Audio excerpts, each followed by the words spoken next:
Let's talk about cannabis. Let's talk about weed. No, that's exactly what I was getting to. But no, I don't. I'm glad that these conversations happen because I think they need to. People shouldn't be afraid to have the conversations because that's where you end up not knowing what's happening to you. You're like, I didn't see this coming. Like at first it was the mask. Now I wear a bubble. Like it's good to have these conversations, and I'm glad that you that we can have these and hopefully can have more in the future. But obviously, Wisconsin is one of the states that currently recreational marijuana is not legal. I'm not an advocate either way. I think the money could be used for some great things. That's just my opinion. I don't want to be in charge of it. So just a heads up. But there was some talk that came out of the Evers camp a couple weekends ago about putting, this legalization thing into forward movement to try to start to have the conversation at least to be talked about.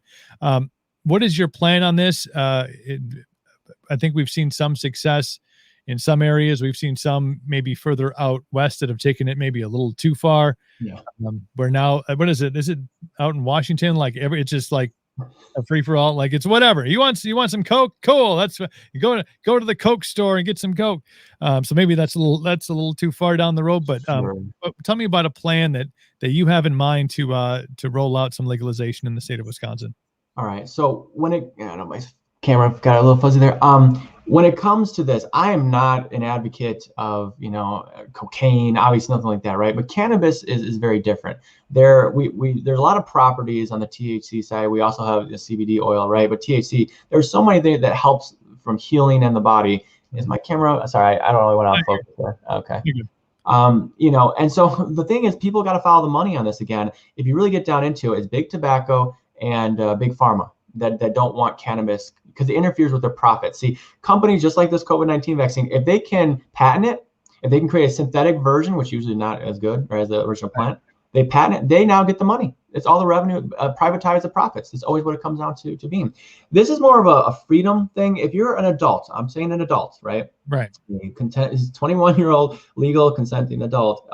It should be your choice to decide what you put into your body. There's no government agency. There's no anti-cannabis police force that's going to be, and they love to monitor you 24/7 if they could, but there's no one that's going to come boom in your house saying, we see you having some weed or you're having some edibles, whatever you're having, right? You're going to jail. Who would want that? Number one, okay? What you do in your own home with your own body, that's between you and God. I have no right to say. If you're infringing and you're hurting me or someone else or children, then yes, the government needs to step in and make sure that doesn't happen. I think the Republicans, the party as a whole, is missing the boat and not controlling this process and the narrative. I think the Republicans should actually get their arms around cannabis because I do believe it's going to happen here either way, regardless. I would much rather have the Republicans roll out the plan than the Democrats. I mean, we've seen how well they did with, unemployment and getting the checks out to 9 months, and people, right? You want to really let them figure out how to roll out, the pro-cannabis stuff here? No. So I am medical first. I think there is no reason why we can't get medical cannabis done first. How I see it done, I've been thinking through the formula on this is I don't want big tobacco companies involved in this. I don't want them to be able to produce. I want small guys. It's like the way I look at it is like microbrewers, right? The best beer I ever had is a microbrewer and a brewery. I don't know how you feel about Miller on it, but there's a lot of corn syrup. It's just a lot of syrup in there. It's not really a beer, So you have these smaller guys. They know their beers. They love it. They're into it. The same thing is with the cannabis world. You have these guys that are so into cannabis. They know this strain, that strain. Help with arthritis. Irritable bowel syndrome. Let these guys get the licenses to produce. Let Wisconsin-based companies and small get the revenue, the profit, grow it. That's what we want. Yes, of course, you'll have a tax there, but medical first, not really any tax on that. I want people who have these chronic illnesses to have another option, another treatment option. The example I give is a true story. Is both my mom and my wife's aunt passed away from cancer in the same year.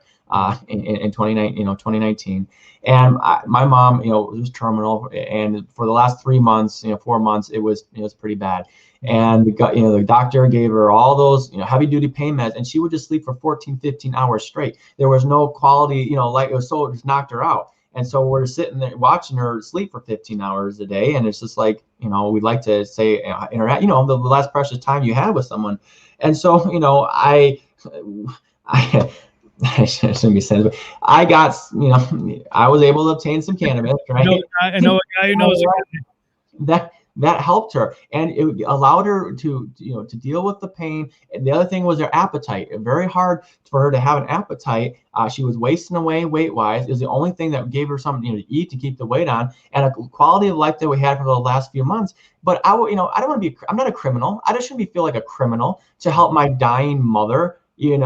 Get something that would help her in her last few months of life. No. So medical legalization right away.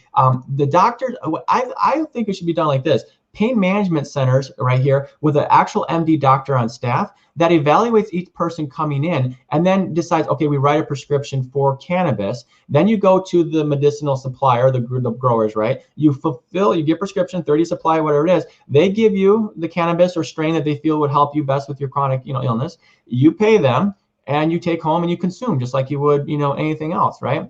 But we don't want all this funneling up to private big corporations, the money, and we don't want the government to tax the crap out of it either, so that they can just spend it on other stupid programs that they like to do. I want this to be reinvested back into the local communities and to help the people of Wisconsin. General use, I think we have a lot of things to think through. How do we test this and make sure it's out of people's system? People that are using, working with heavy, equipment operation, right? How do we do this in a safe way? It's a little bit different than alcohol. Yet Wisconsin, we have so many DUIs. I mean, a lot of people, DUIs 3, 4, they're still not in jail. I mean, I know people, that have happened to. So to say cannabis is going to be this extreme thing where everyone's going to be, driving off the road, high as a kite, I don't see it that way. I think there was a lot of, and again, not a smoker myself. I have enough. I got to keep this thing functioning at a right. Optimal level. But I mean, I get it. I get it for pain management. I get it for if we're going to live in what is basically the largest drinking state in the union, and we're okay with that, and I'm okay with that. I'm an advocate. I support. I'm go team. But I think that we went through so many years of disinformation on marijuana. And I think you named a couple of the industries and reasons why, with Big Pharma being maybe the first and foremost back when, smoking cigarettes was, just kind of the thing everybody did, in class. When doctors said smoking was good for your health. Do you remember that? Yeah. There's like a Joe Camel ad. I mean, those like, it's fine. Have a couple of smokes. Trust the science, right? Yeah, no, I'm a doctor. It's fine. This will help. This will help you with your anxiety. But no, I think that because of the major disinformation that was pushed even through government in the 60s, 70s into the 80s, and everybody has like the same, like, oh my gosh, but it's still this bad thing. It's kind of like I compare it to like sugar. Sugar was like, this thing was like, well, sugar's fine. Sugar's kind of, whatever. We can have the kids are fine having the sugar. And then all of a sudden, like the actual science came out. And we're like, well, that was really dumb. That was really bad. We're sorry that we pushed sugar as this, this great. All the fad diets from the 90s. Remember, it was no sugar, right? Diet this, diet that, fat's bad, right? Now we're coming into seeing actually people are on the keto diet. Good, healthy fats are great. It's great for your brain. A lot of people do really well on the keto diet. So please, and then one last thing too, the food pyramid. Remember we talked about food pyramid, right? Going back to the mask, people are like, oh, I put a mask on. I want 3 masks. Let's go around. If the masks are so good for your health, then we should include it back in the food pyramid and taught this as a daily thing that everyone should have been doing, right? Because it's part of your daily healthy thing to do. Yeah, I think it goes to show that you have to really do research on things, and when it comes to even making the decisions for recreational marijuana use, I think obviously there does need to be some studies done. I think you do have to look at the states that have legalized it, right. And also from a revenue generating standpoint for the state of Wisconsin, we have, and I know there was some laws passed over the last couple of years regarding hemp production. Hemp farming, there's tons of research on the benefits of that, not only just for CBD and products like that, but also many other facets of hemp can be used in many different ways. And I think there's a lot of revenue out there for the state. But when you talk about recreational marijuana, that people get a little nervous about it, and it can be a one-sided thing. But have the conversation about it is, I think, what people are asking for, is talk about it and move it forward and know that, I hate driving down roads in Wisconsin in winter.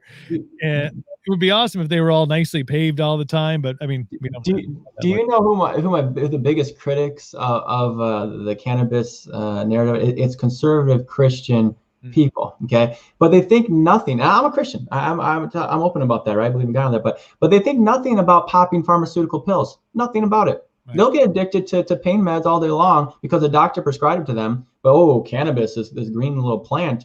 No, run for the hills. If my memory serves me correctly, I think we're losing about $25 million a year in revenue down to Illinois from cannabis. And to the conservative Christians, I say read Genesis 1:12. I've given you all the seed-bearing plants and herbs to use. Exactly. Right. Not, hey, take this fentanyl pill, you'll be fine. Like, that's not in there anywhere. I've read the thing. Right. Fentanyl did not make an appearance anywhere. In Genesis, you must have your yearly flu shot. Otherwise, you will not survive. Yeah. Is that 1 Corinthians? I think it is. It's not enough people. I try not to be too sarcastic. I get that, but we have to have a little fun and joke because it's just so insane. And people need to realize that this is insanity. Okay. And I'm not going to be part of that. So have the conversations, do the research. I think there's a lot of good things that